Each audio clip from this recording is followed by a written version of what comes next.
Hi everyone, I'm Shelly and you're watching There's No Place Like Home. I'm back with another Question the Narrative video, and today's topic is, do pterosaurs still exist? The other day I shared a video in which I talked about Pennsylvania cryptids, and in that video I shared an experience that my two oldest daughters had several years ago where they swear that they saw a dragon in the sky. And I also shared some stories that my husband's uncle had, who lives in York County, about these gigantic birds that seemingly swoop down and are large enough to take children. He actually warned us not to let our children wander too far because they called them crane birds. He said there are big crane birds who are big enough to come down and they can take small children away. So with my daughter's possible, quote, dragon sighting and the, quote, crane bird sighting in mind, I started to wonder if they may possibly have anything to do with the thunderbirds that are talked about so often in Pennsylvania and in other places too. That they're very prevalent in Native American folklore, although a lot of times the descriptions of them between the Native American folklore and the eyewitness sightings, especially those in Western Pennsylvania, they don't always sound exactly the same. But what is happening is that very often the thunderbird sightings that are described are very, very similar sounding to a Pteranodon. And so I started wondering, I wonder if there are any other Pteranodon or pterodactyl sightings anywhere else. Because I know for a fact that there are what seem to be pterodactyl sightings in, I believe it's Papua New Guinea, something called the ropen.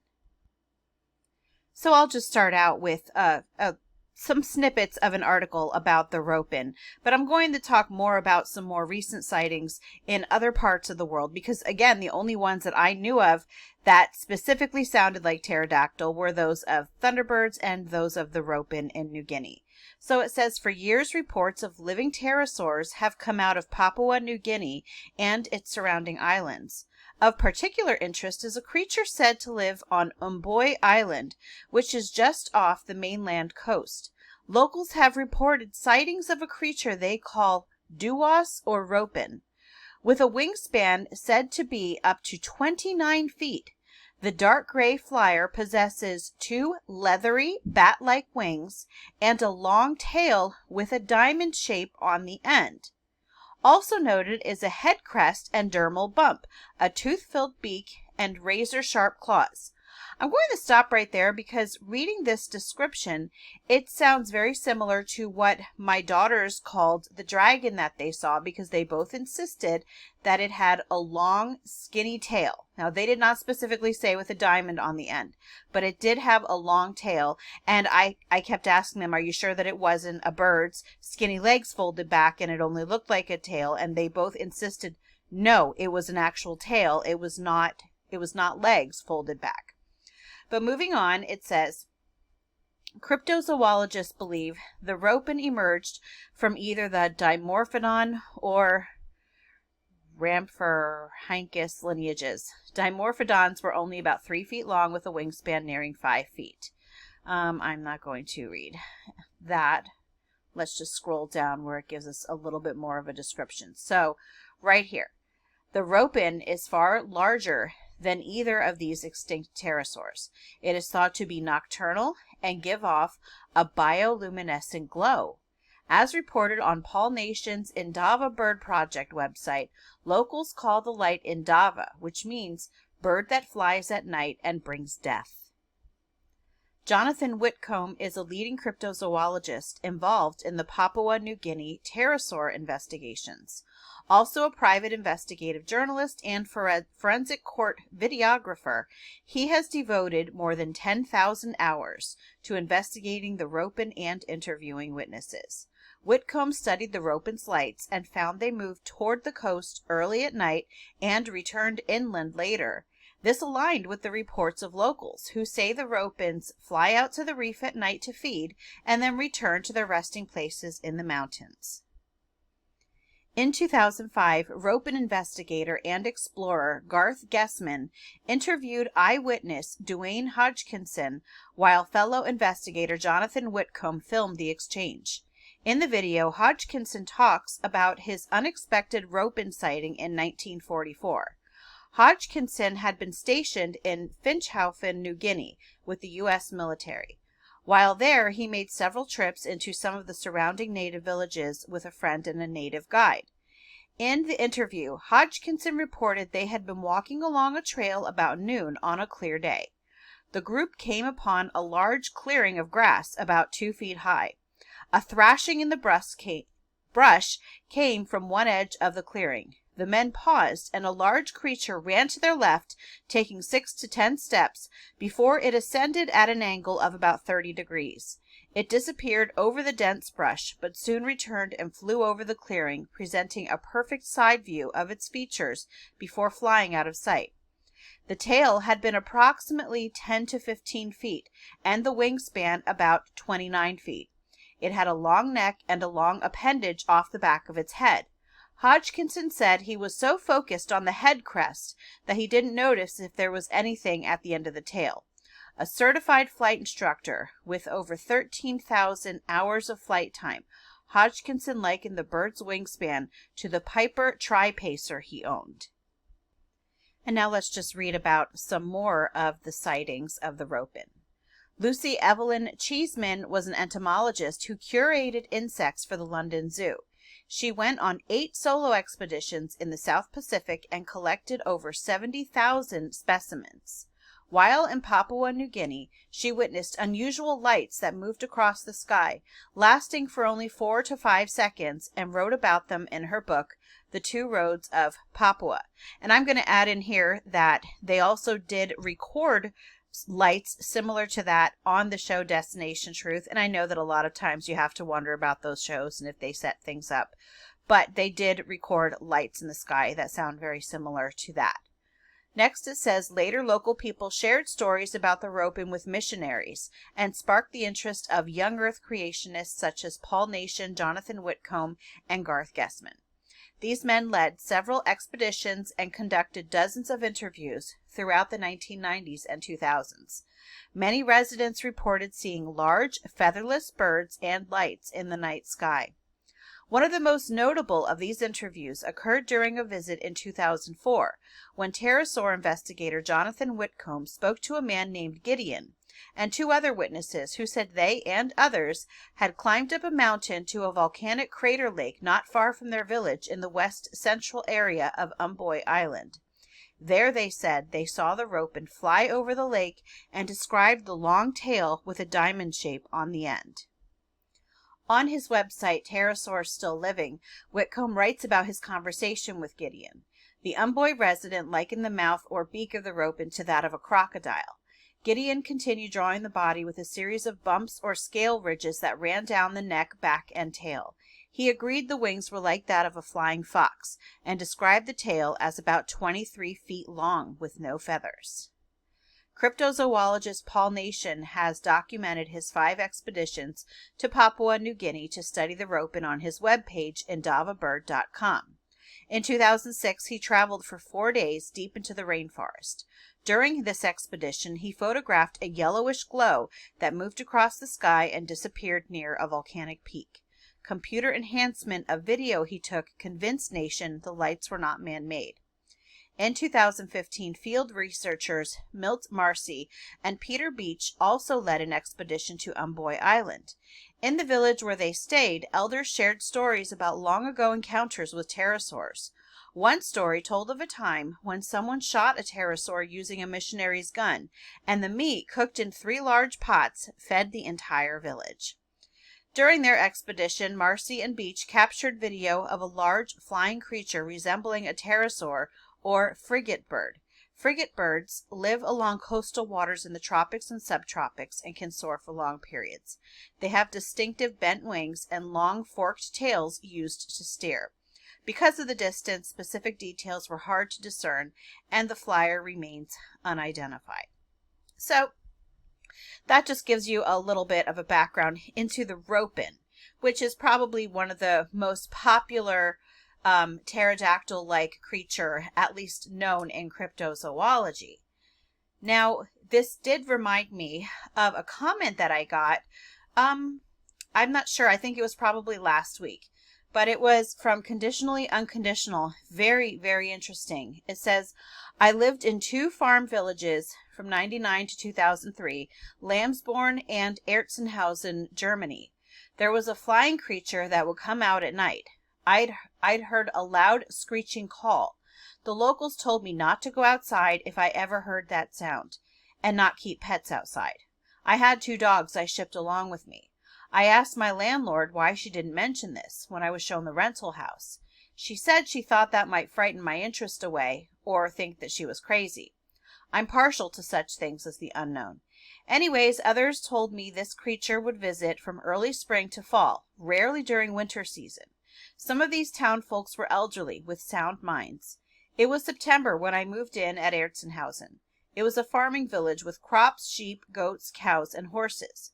I woke up to a hellish scream-like noise. Sounded like laughing and screaming. I went out to the 2nd floor overlook to see what and where this alarming noise was coming from.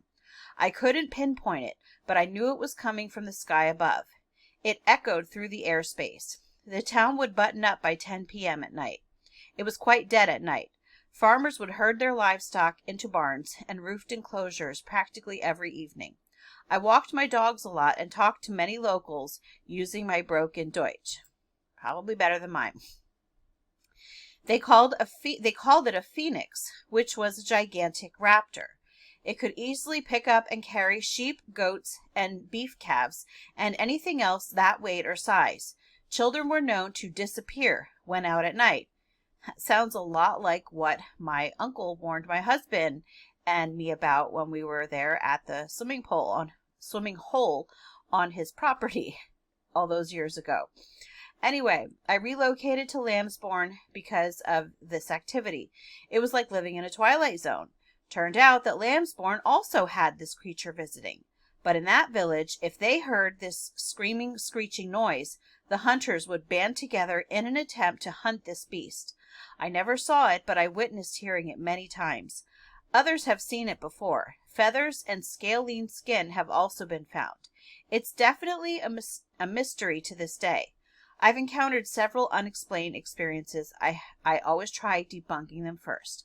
I have photos of some. I can't show them online. When I do, they sort of disappear. Whether it be Facebook or Twitter, they were removed. I can only share them in person.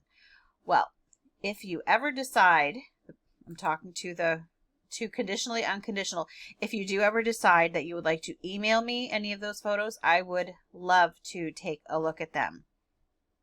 So let's just take a look at some of the other pterosaur sightings, because again, yeah, it's not just Papua New Guinea.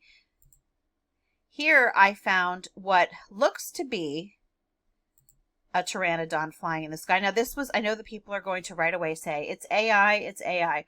Well, this video is from 2022, so I think that was before AI was kind of let loose into the public, so to speak. But again, you always do have to look at these things with some skepticism, but it's very, very interesting nonetheless.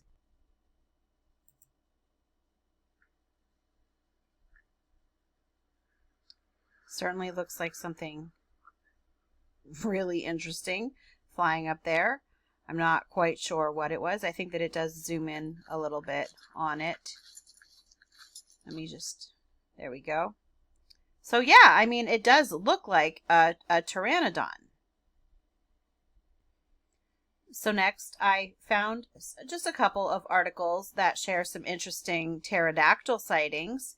And let's just take a look at this one first. And it tells you what pterosaurs are. And I'm just going to work under the assumption that all of you know what a pterodactyl or a pteranodon or a pterosaur is. Let's just get right to the eyewitness reports.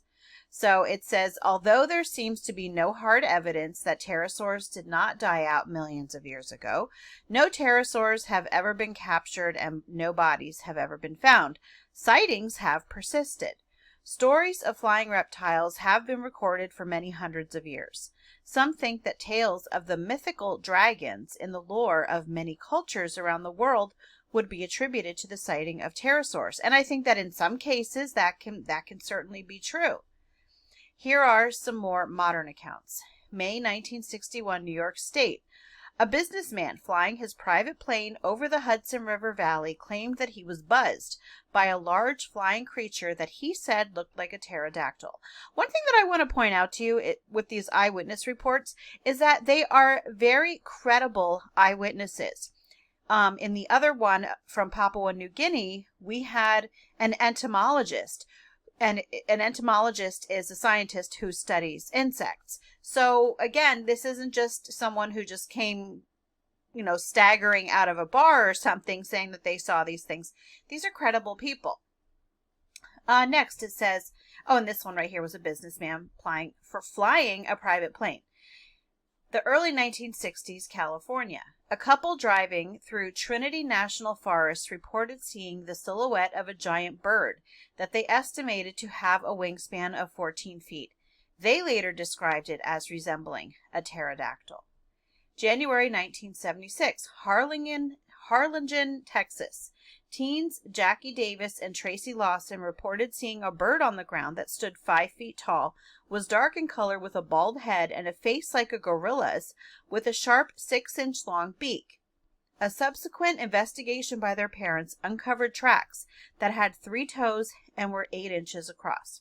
One thing we need to remember is that there are different types of pterosaurs as well. So we are usually shown the pterodactyl. That's probably the most popular of the pterosaurs, but they did not all look exactly the same.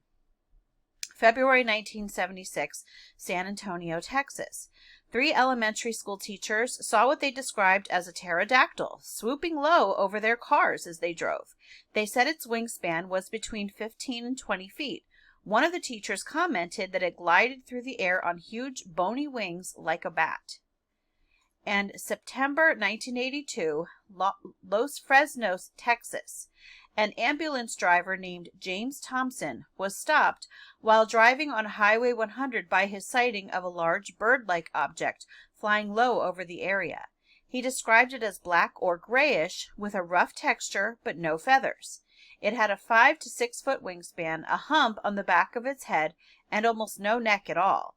After consulting some books to identify the creature, he decided it most looked like a pterosaur. While other reports of pterosaur-like creatures have come out of Arizona, Mexico, and Crete, it is out of Central Africa that some of the most interesting anecdotes have come. While traveling through Zambia in 1923, Frank H. Melland collected reports from natives of an aggressive flying reptile they called Kongomoto, which means overwhelmer of boats. The natives, who were occasionally tormented by these creatures, described them as being featherless, with smooth skin, having a beak full of teeth, and a wingspan of between 4 and 7 feet. When shown illustrations of pterosaurs, Melland reported, the natives identified them as most resembling Kongomoto. In 1925, a native man was allegedly attacked by a creature that he identified as a pterosaur. This occurred near a swamp in Rhodesia, where the man suffered a large wound in his chest that he said was caused by the monster's long beak. In the late 1980s, noted cryptozoologist Roy Mackal led an expedition into Namibia, from which he had heard reports of a prehistoric-looking creature with a wingspan of up to 30 feet. And this does say photo evidence here, but skimming through it, it's talking about a pictograph, not an actual photo.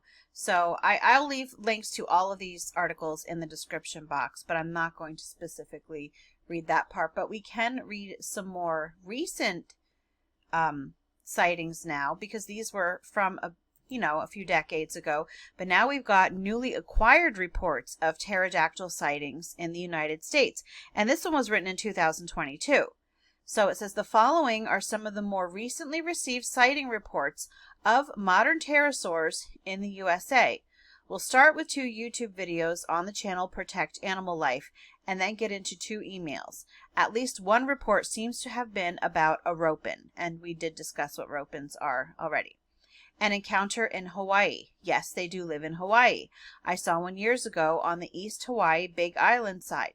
3 of my neighbors also did. And it says pterodactyls live in Hawaii, ropins included.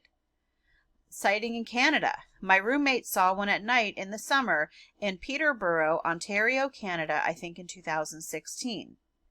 Featherless flying reptile in Illinois. It was the summer of 1977 and I was 17 at the time. I was fishing at a gravel pit in Hayworth, Illinois, and the dawn had just broken. As I stood there, a creature glided down from my right to just above water level directly in front of me, no more than 50 feet from where I was.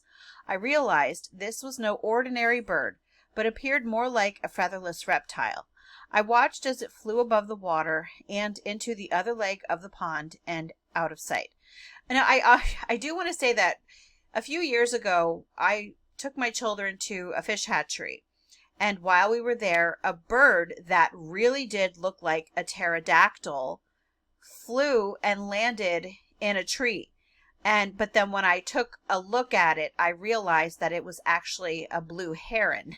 So, but from far away and just glancing at it, because of the long skinny beak and the size of it, the first thing I thought was, oh my gosh, that looks like a pterodactyl. But that was not. That was actually a heron. But again, the difference obviously is that these reports say that what they saw had no feathers, whereas what I saw, it had feathers once I took a closer look at it. But I just thought that was interesting and wanted to share that. This is completely unrelated to pterosaurs, but I'm going to say it anyway because it's cool. My 15-year-old son, said to me today that he swears he saw a fairy in the woods by our house. And he said to me that it was yellow and black and it looked like it had like humanoid legs and arms. And he said that he just about saw it and then it just disappeared. And I asked him multiple times, I'm like, are you joking? And he's like, no. He's like, I'm not kidding, Mom. So anyway, that's all I could get out of him. But I thought that was, it was something that I wanted to share. Anyway, large flying creature in California. I was fishing for crappie April 2020 at Lake Isabella, an hour above Bakersfield, California. I was fishing on the western side near the South Fork. There are a lot of trees.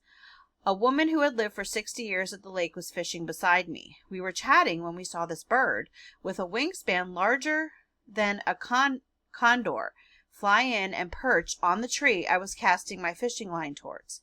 It was featherless. Its head had a crest that slanted backwards and a very elongated head. Very creepy. Its bat-like skin was a dark tannish color. Its tail, which I could see clearly, was straight and had a diamond shape on the end. So we have this whole, theme of this skinny tail with a diamond shape on the end. I really wish that my daughters would have gotten a better look because I'm curious if the one that they saw had a diamond shape on the end. As we were watching this strange bird, it let out a ghastly, loud, shrieking scream. Sounds an awful lot like the comment that I read to you from the person who used to live in Germany and had those experiences there. The dog started shaking, rolled on her back, and peed all over herself. So here we have pterodactyl photo. This image is actually not a photo from the American Civil War, but it does appear to be a valid photograph of a modern pterosaur. So if we take a look at that, I think that I have a larger one of this. Let me see if I can find it. Yeah, so right here. That's just a larger version of the one that's on that article right there. And, again, you have to be skeptical, but it certainly looks like it could be real. That's for sure. Here we have press releases about non-extinct pterodactyls. Over the past 18 years, and again, this was written in 2022, Over the past 18 years, many press releases have been published about encounters that people have with apparent living pterosaurs. Since a good number of these relate to sightings in the United States, let's begin there. So it shows us. So sightings reported per 6 million humans by state. 3.1 is the average. So here in Pennsylvania, we're a little bit below the average, but pretty close to the average. But if you take a look, the highest, wow. No wonder Donita sees so many cool things. Oklahoma is just filled with this stuff. But yeah, so that's Oklahoma there. And it also looks like Virginia and West Virginia, Washington. Is that North Dakota? It's showing you my geography skills are not the best. But anyway, yeah, so here is that. Let's see. And we just have some more eyewitness reports here. Let's just read this one. 2 dragon hunters in Southern California. 2 men living in Los Angeles County proclaim that dragons are not all fictional and that some species of pterosaurs are still alive. For Garth Guessman of Los Angeles and Jonathan Whitcomb of Long Beach 2013 is the 10th anniversary of their beginning serious research into sightings of flying dragons. So this is talking about the 2 cryptozoologists that I was reading about in the other article. So next, we did the Terrasaur. Let's see. And I mentioned that we live in a time where people can fake photos with CGI. Now they can do it with AI. Before they could do it with photoshopping, although it was more obvious, I think, in that time if something was photoshopped. This to me, I'm no expert, but this to me certainly looks like it could be a real photograph of a real creature. And one thing that makes me lean even more heavily towards this being a real photograph and these sightings being of actual pteranodons or pterodactyls or pterosaurs, whatever you want to call them, is that the Smithsonian is saying, oh, no, these things aren't real. So let's just read just a little bit about this. I'm going to just call it pompous article because, of course, it's from the Smithsonian. Don't get strung along by the rope and myth. Nothing to see here, right? So it says, growing up, I often heard that there might still be dinosaurs living in some distant tropical jungle. In television documentaries and some of the less reputable science books carried by my elementary school library, rumors of long-lost prehistoric creatures abounded, and I could not help but hope that someday conclusive evidence of living dinosaurs would be found. I find it funny that she has science, or he, I'm not sure who the author is, but in quotes, and now this person is working for the Smithsonian, that a lot of us could put Smithsonian, like science, in quotes because we don't believe what Smithsonian says. But anyway, over time I lost my enthusiasm for the various explorers claiming to be on the trail of sauropods and other prehistoric creatures.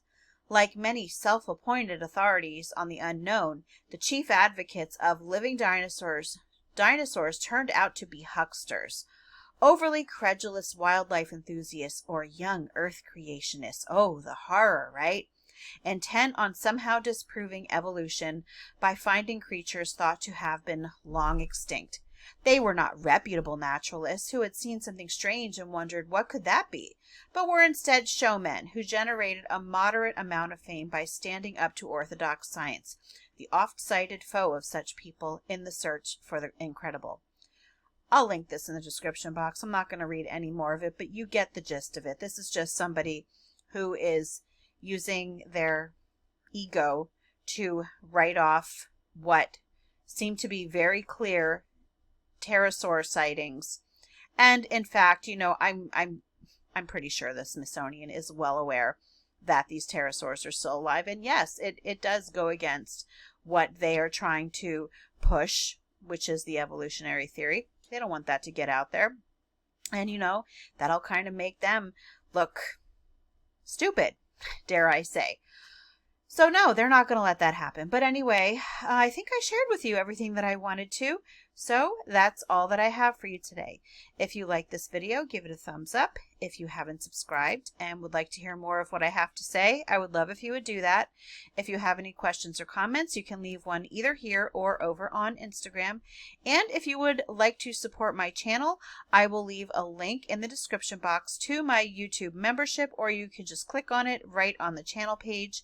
And I hope you have a great day.